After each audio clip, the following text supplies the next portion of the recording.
Financial markets పై పట్టు సాధించాలనుకునే వాళ్ళు Revanth conduct చేసే వెబినార్ కోసం ఈ నెంబర్ కి కాల్ చేయండి. సుమన్ టీవీ ప్రేక్షకులకు నమస్కారం. నేను మీ రేవంత్ చెలమల. సో ఈరోజు ఒకసారి మళ్ళీ మనం మార్కెట్స్కి సంబంధించి అప్డేట్ ఎలా ఉంటుందో ఒకసారి చూద్దాము. సో బేసిక్గా మనకి ఎలక్షన్స్ ఆల్మోస్ట్ అన్నీ కూడా పూర్తయ్యాయి. నెక్స్ట్ మనకి ఎగ్జిట్ పోల్ 1వ తారీఖు రాబోతుంది అండ్ 4వ తారీఖున మనకి ఎలక్షన్స్కి సంబంధించిన ఒక క్లియర్ అవుట్పుట్ కూడా రాబోతుంది. సో మార్కెట్లో అన్సర్టనిటీ ఎప్పుడైనా కానీ ఎలక్షన్స్ రిలేటెడ్గా మార్కెట్లో ఉంటూనే ఉంటుంది. కానీ మనం గత 2-3 రోజుల నుంచి గమనించినట్లయితే అటు నిఫ్టీ అవ్వచ్చు, సెన్సెక్స్ అవ్వచ్చు, లేదా బ్యాంక్ నిఫ్టీ అవ్వచ్చు, ఇవన్నీ కూడా ఆల్ టైమ్ హై వైపుగా వెళ్తూనే ఉన్నాయి. అఫ్కోర్స్ ఇంకా బ్యాంక్ నిఫ్టీ మనకి కంప్లీట్గా ఆల్ టైమ్ హైని అయితే బ్రేక్ చేయలేకపోయింది, కానీ నిఫ్టీ అయితే ఆల్ టైమ్ హైని బ్రేక్ చేసి హయ్యర్ సైడ్ క్లోజింగ్ కూడా ఇచ్చింది. అండ్ ఇన్ఫ్యాక్ట్ 23,000 ఒక మంచి సైకలాజికల్ ఫిగర్ 23,000ని కూడా బ్రేక్ చేయడానికి కన్సిస్టెన్సీగా ట్రై చేస్తూనే ఉంది. అండ్ అఫ్కోర్స్ మనకు అక్కడికి వచ్చేసరికి ఒక హ్యూజ్ రెసిస్టెన్స్ కూడా మార్కెట్ అక్కడ ఎదుర్కొంటుంది. అండ్ దానికి తోడు మనకి ఈ వారంలో పర్టికులర్గా మనకి యూఎస్కి సంబంధించిన inflation data and Q4 GDP data of India ఇవన్నీ కూడా పెండింగ్ ఉన్నాయి. అండ్ మార్కెట్ ఏదైనా ఒక డైరెక్షన్ తీసుకోవాలి అని అంటే ఈ 2 డేటాస్ కూడా ఒకసారి కంబైన్ చేసి చూసుకుంటాయి. అండ్ దానికంటే కూడా ఒక పెద్ద అన్సర్టనిటీ మనకి ముఖ్యంగా 1వ తారీఖు ఇమీడియట్గా రాబోతోంది. అదే ఒక రకంగా మనకి మార్కెట్స్కి సంబంధించిన సర్వే రిపోర్ట్స్. సో ఆ రోజు మనకి మార్కెట్ ఓపెనింగ్ డేనే, అంటే మనకు ఆ రోజు మనకి మార్కెట్ రన్నింగ్లోనే ఉంటుంది. సో అన్సర్టనిటీ అంతా కూడా మార్కెట్ టైంలో ఫ్యాక్టర్ అవుతూనే ఉంటుంది. మనకేమన్నా రిపోర్ట్స్ కనుక ఎగ్జిట్ పోల్స్ కానీ కొంతవరకు ఫేవరబుల్గా లేకపోతే, అంటే కన్సిస్టెంట్ గవర్నమెంట్స్కి కనుక ఫేవరబుల్గా లేకపోతే మనకి 4వ తారీఖు లోపలనే కొంతవరకు డిప్ చూడటానికి కూడా మార్కెట్కి అవకాశం ఉంది.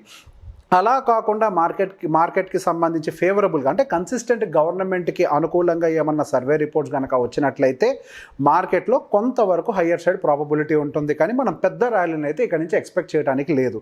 సో బేసిక్గా మనకి గవర్నమెంట్ కన్సిస్టెంట్గా ఫామ్ అయిన తర్వాత ఎందుకు పెద్ద ర్యాలీ ఉండదు అని అంటే సింపుల్ రీజన్, మనకి ఇప్పుడు జరిగిన ప్రీవియస్ ర్యాలీ అంతా దాదాపుగా 18-19,000 ఆఫ్ నిఫ్టీ నుంచి ఇప్పుడు 23,000 వరకు జరిగిన ఈ ర్యాలీ అంతా కూడా మనకి ఒక స్టేబుల్ గవర్నమెంట్ మళ్ళీ రాబోతుంది అని ఒక ఎక్స్పెక్టేషన్ తోటే ఫామ్ అయింది, కానీ మరి ఏ ఇతరతర రీజన్స్ అయితే మార్కెట్లో లేవు. ఇప్పటి వరకు మనకి మార్కెట్లో ఎకనామిక్ సిచ్యువేషన్స్ వైజ్గా ఇంతవరకు మనకి ఇంట్రెస్ట్ రేట్ కట్స్ కూడా జరగలేదు. సో ఎకనామిక్గా మనకి బూస్ట్ ఇచ్చేటువంటి న్యూస్ ఏమీ లేదు. ఇప్పుడు యాజ్ ఆఫ్ నో మన మార్కెట్ అంతా కూడా కేవలం ఎలక్షన్ బేస్డ్ సెంటిమెంట్ మీద మాత్రమే హయ్యర్ సైడ్ వెళ్తూ ఉంది. ఓకే, సో 1వ తారీఖు కండిషన్ పక్కన పెట్టేద్దాం.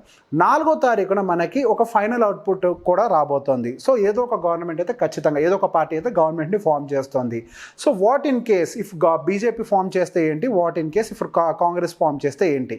ఒకవేళ బీజేపీ కనుక గవర్నమెంట్ ఫామ్ చేసింది అనుకోండి, ఆల్రెడీ ఇందాక నేను చెప్పినట్టుగానే మన మార్కెట్ కన్సిస్టెంట్ గవర్నమెంట్ని ఎక్స్పెక్ట్ చేసేసింది కాబట్టి హయ్యర్ సైడ్ అనేది అందరూ ఎక్స్పెక్ట్ చేసే అంత ఇమీడియట్ బిగ్ ర్యాలీ ఉండకపోవచ్చు. నేను చెప్పే వర్డ్ని క్లియర్గా అబ్జర్వ్ చేయండి. ఇమీడియట్గా ఉండడానికి అయితే అవకాశం ఉండకపోవచ్చు. ఎంతో కొంత ప్రాఫిట్ బుకింగ్ మేబీ ఆ ఎలక్షన్ డే లేదా 1-2 డేస్ వరకు కూడా ఏదైనా చిన్న మూవ్ అప్ సైడ్ ఉన్నప్పటికీ ఒక 2%-3% అక్కడి నుంచి ప్రాఫిట్ బుకింగ్ స్టార్ట్ చేయడానికి చాలా అవకాశాలు ఉన్నాయి. దానికి గల కారణం ఏంటి, మార్కెట్లో దాదాపుగా లాస్ట్ 1 year అంటే ఆల్మోస్ట్ 6 months నుంచి చేసుకోండి, లాస్ట్ మనకి నవంబర్-డిసెంబర్ నుంచి మార్కెట్లో ఈ పర్టికులర్ ఎలక్షన్స్ రిలేటెడ్ బులిష్గా మైండ్లో పెట్టుకొని పెట్టుబడులు పెట్టుకుంటూ చాలామంది వచ్చారు. సో వాళ్ళు ఎక్కడో ఒక చోట ఖచ్చితంగా ప్రాఫిట్ బుకింగ్ అనేది చేయాలి. మేబీ వాళ్ళకి ఆ ప్రాఫిట్ బుకింగ్ టైం వచ్చేసి మనకి ఎలక్షన్స్ కంప్లీట్ అయిన తర్వాత, రిజల్ట్స్ వచ్చిన తర్వాత. సో ఇన్ కేస్ ఇప్పుడు ఒకవేళ కాంగ్రెస్ కనుక విన్ అయింది అనుకోండి, సో బేసిక్ ఇప్పుడు వరకు మార్కెట్ అంతా కూడా ఒక బుల్లి సినారియోలో ఒక కన్సిస్టెంట్ గవర్నమెంట్ని ఎక్స్పెక్ట్ చేసి పెట్టుబడులు పెట్టి పెంచుకుంటూ వెళ్ళింది.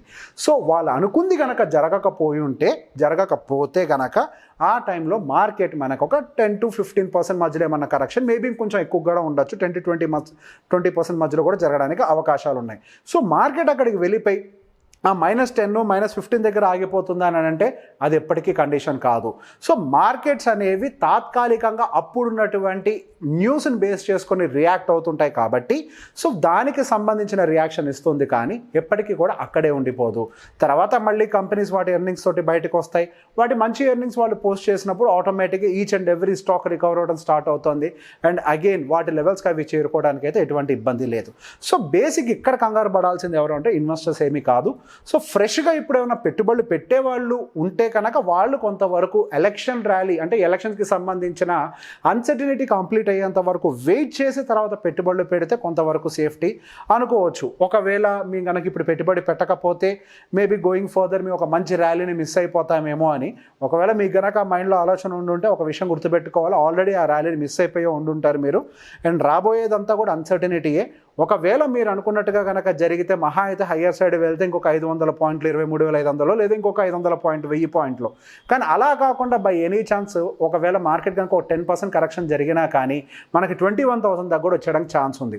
సో హయ్యర్ సైడ్ ఏమో మనకి హార్డ్లీ ఒక 1000 పాయింట్స్ ఛాన్స్ ఉంటే లోవర్ సైడ్ ఏమో మనకు 2000 పాయింట్స్ 3000 పాయింట్స్ వరకు కూడా పట్టడానికి ఛాన్స్ ఉంది. సో ఇక్కడ మీరు రిస్క్ రివార్డ్ రేషియో చూడండి. హయ్యర్ సైడ్ రూపాయి సంపాదించాలని టార్గెట్ చేస్తే ఒకవేళ మీరు అనుకుంది కనుక జరగకపోతే ₹3 పోగొట్టుకున్న వాళ్ళు అవుతారు.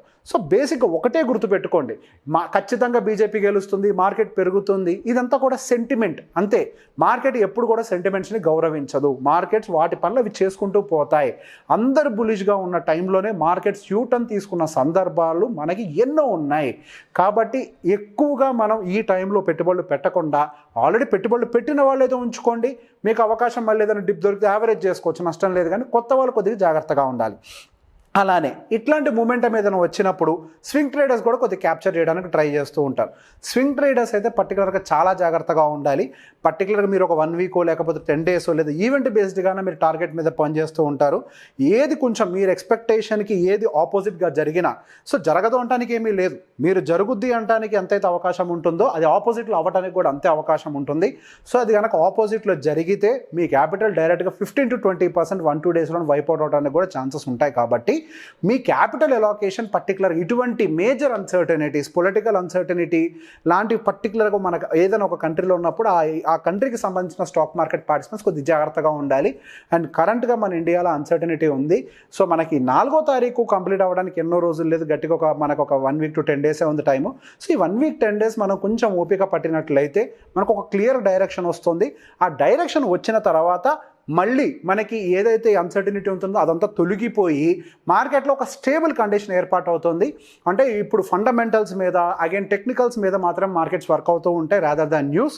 సో బేసిక్ ఇది కంప్లీట్ అయ్యేంత వరకు వెయిట్ చేసి ఆ తర్వాత ఒక ఫర్మ్ డెసిషన్ తీసుకున్నట్లయితే మనం పెట్టిన ఇన్వెస్ట్మెంట్స్కి పెద్దగా రిస్క్ ఉండకపోవచ్చు. రిటర్న్స్ అన్న తర్వాత మనం పెట్టుబడి పెట్టిన తర్వాత ముందు వాటికి రిస్క్ ఉండకుండా చూసుకోవడం అనేది మన ప్రధానమైన బాధ్యత. కాబట్టి ఆ రిస్క్ని తగ్గించుకునే ప్రయత్నం చేయడం కోసం కొంత వెయిట్ చేస్తే మంచిది అనేది నా పర్సనల్ ఒపీనియన్.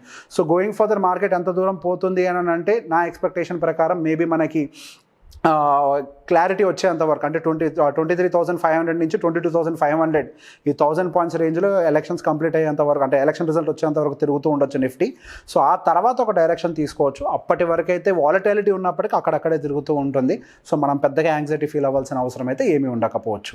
ఈ వీడియో కనుక మీకు నచ్చినట్లయితే లైక్ చేయండి, షేర్ చేయండి. Thank you very much. Suman టీవీలో మీ పర్సనల్ అండ్ బిజినెస్ ప్రమోషన్స్ కోసం కింది నెంబర్కి కాంటాక్ట్ చేయండి.